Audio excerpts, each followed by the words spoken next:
Bang WP adalah warga kampung Teksam yang bekerja sebagai tukang ojek. Pak Ajak, sesepuh kampung yang telah pensiun dari pekerjaannya. Bi Ijak adalah pemilik warung serba ada di kampung Teksam dan dia mempunyai anak perempuan bernama Bunga. Dari mana Tope? Muka aku kusut banget. Saya kesel banget hari ini, Bi. Jalanan di mana-mana macet banget, bikin naik darah. Ya, namanya juga kerja di jalan, pasti ngerasain macet. Kalau nggak mau kena macet, tidur aja di rumah. Tapi masalahnya bukan macet aja, Bi. Banyak juga jalanan yang rusak, berlubang dan bergelombang. Tadi saya hampir jatuh, Bi.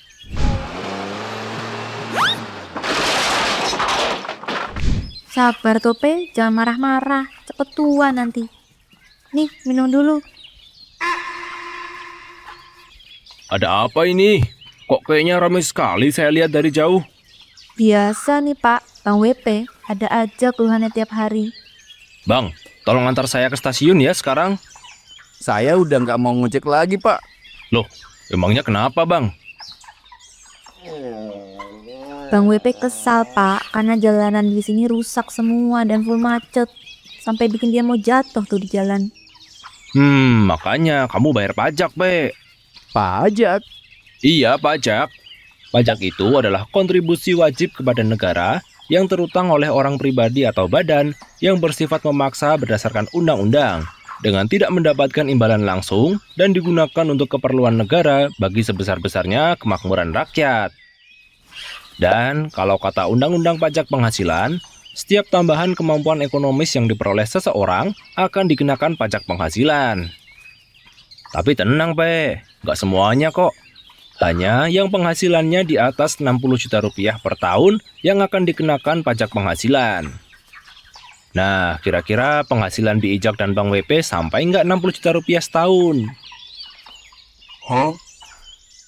Kalau saya hitung-hitung sih lebih dari 60 juta, Pak. Loh, terus hubungannya jalanan sama bayar pajak apa Pak? Jadi, penerimaan dari pajak yang kita bayar ke negara akan digunakan oleh pemerintah untuk membangun fasilitas umum seperti jalan, membiayai anggaran kesehatan, pendidikan, hingga kegiatan lainnya.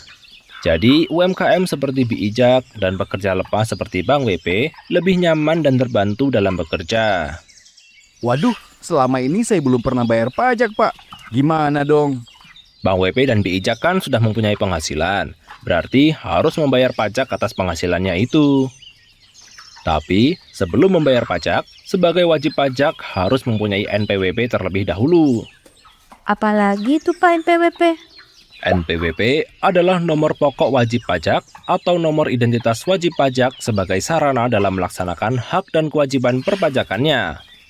Pasal 1 angka 6 Undang-Undang KUP, di mana sekarang sudah terintegrasi dengan NIK sebagaimana diatur dalam Undang-Undang Nomor 7 Tahun 2021 UU HPP dan PMK 136 Tahun 2023. Oh gitu. Terus gimana, Pak, cara membuat NIK sebagai NPWP? Bang WP cukup siapkan fotokopi EKTP dan daftarkan ke KPP terdekat dari alamat yang tertera pada KTP. Oke deh kalau begitu. Saya bikin NPWP dulu sekarang. Emangnya sepenting itu ya Pak punya NPWP?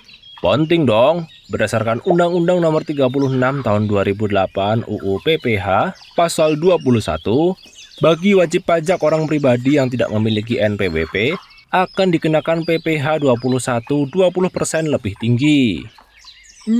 Yowes, kalau gitu saya juga bikin NPWP deh Pak. Nah, gitu dong. Kita sebagai warga negara yang baik harus taat pajak. Karena orang bijak pasti bayar pajak. Tapi jadi mau nganterin saya ke stasiun nggak Bang WP? Oh, tenang, Pak. Berangkat.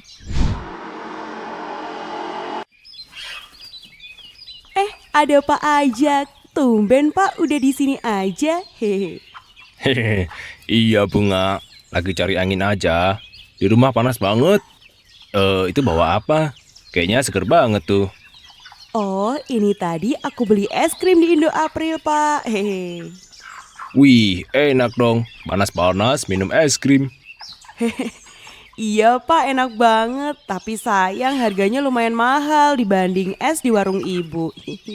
Oh iya bener, kalau kita beli makanan atau minuman di minimarket itu pasti mahal. Karena makanan atau minuman yang kita beli dikenakan pajak juga. Waduh, pajak apa lagi tuh pajak? Jadi gini bijak, jenis pajak itu ada dua, yaitu pajak subjektif dan pajak objektif. Pajak subjektif adalah pajak yang dikenakan kepada pihak yang memenuhi kriteria tertentu, yaitu orang yang berada di dalam negeri selama lebih dari 183 hari di Indonesia, serta berusia minimal 18 tahun. Contohnya, pajak penghasilan yang kita bahas kemarin.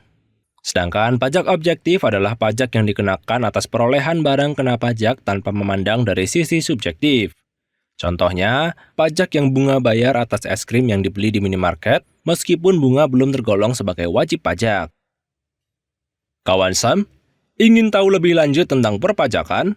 Yuk kunjungi TaxBase di learning.taxsam.co sekarang. Karena semua bisa paham pajak.